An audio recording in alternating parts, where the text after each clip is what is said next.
যুক্তরাজ্যের উৎসবে সেরা অভিনেত্রীর মনোনয়ন পেলেন মেহজাবিন। আন্তর্জাতিক অঙ্গনে মেহজাবিন অভিনীত সাবার যাত্রা শুরু হয় টরন্টো চলচ্চিত্র উৎসব দিয়ে। পরে সিনেমাটি বুসান আন্তর্জাতিক চলচ্চিত্র উৎসব, রেডসি আন্তর্জাতিক চলচ্চিত্র উৎসব, গোথেনবার্গ চলচ্চিত্র উৎসব, ওসাকা ডালাস চলচ্চিত্র উৎসব সহ একাধিক উৎসবে জায়গা করে নিয়েছে। কিন্তু এবারের উৎসবটি মেহজাবিন চৌধুরীর জন্য আলাদা, কারণ তিনি এবার অভিনেত্রী হিসেবে প্রতিযোগিতা করবেন, তাও আবার দেশের বাইরে, যুক্তরাজ্যের উৎসবে। সাবা সিনেমার দৃশ্যে মেহজাবিন চৌধুরী নিজেকে অভিনয়ের চরিত্র কতটা ফুটিয়ে তুলতে পেরেছেন তা না দেখলে বোঝানো যাবে না। এর আগে অনেক নাটকেও মেহজাবিন তার অভিনয়ে মুগ্ধ করেছে দর্শকদের। যুক্তরাজ্যের ৩৩তম রেনডান্স চলচ্চিত্র উৎসবে সেরা অভিনেত্রী হিসেবে মনোনয়ন পেয়েছেন মেহজাবিন।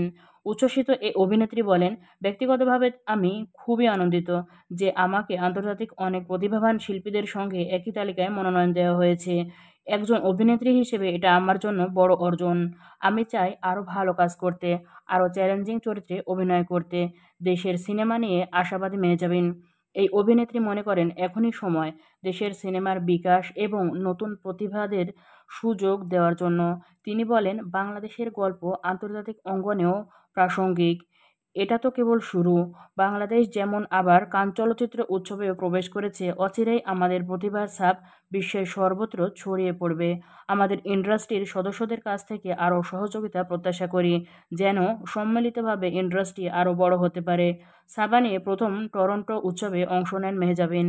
রেনডান্স উৎসবের ওয়েবসাইট থেকে জানা যায়, সাবা ন্যারেটিভ ফিচার বিভাগে প্রদর্শিত হবে। প্রথম সিনেমার পরিচালক হিসেবে মাকসুদ হোসাইনের মনোনয়নের পাশাপাশি ডিসকভারি অ্যাওয়ার্ডে মনোনয়ন পেয়েছে সিনেমাটি। পরিচালক মাকসুদ হোসাইনের কাছে কৃতজ্ঞতা প্রকাশ করেন মেহজাবিন। বিভিন্ন উৎসবে প্রদর্শিত হলেও সাবা এখনও দেশের প্রেক্ষাগৃহে মুক্তি পায়নি। দেশের দর্শকরাও এখনও সাবা দেখার অপেক্ষায় আছেন। বিশেষ করে মেহজাবিন ভক্ত দর্শক এমন অনেক ভালো ভালো কাজ দেখতে চান। তো ভিউয়ার্স, মেহজাবিনের এই সাবা দেখতে আপনি কি আগ্রহী?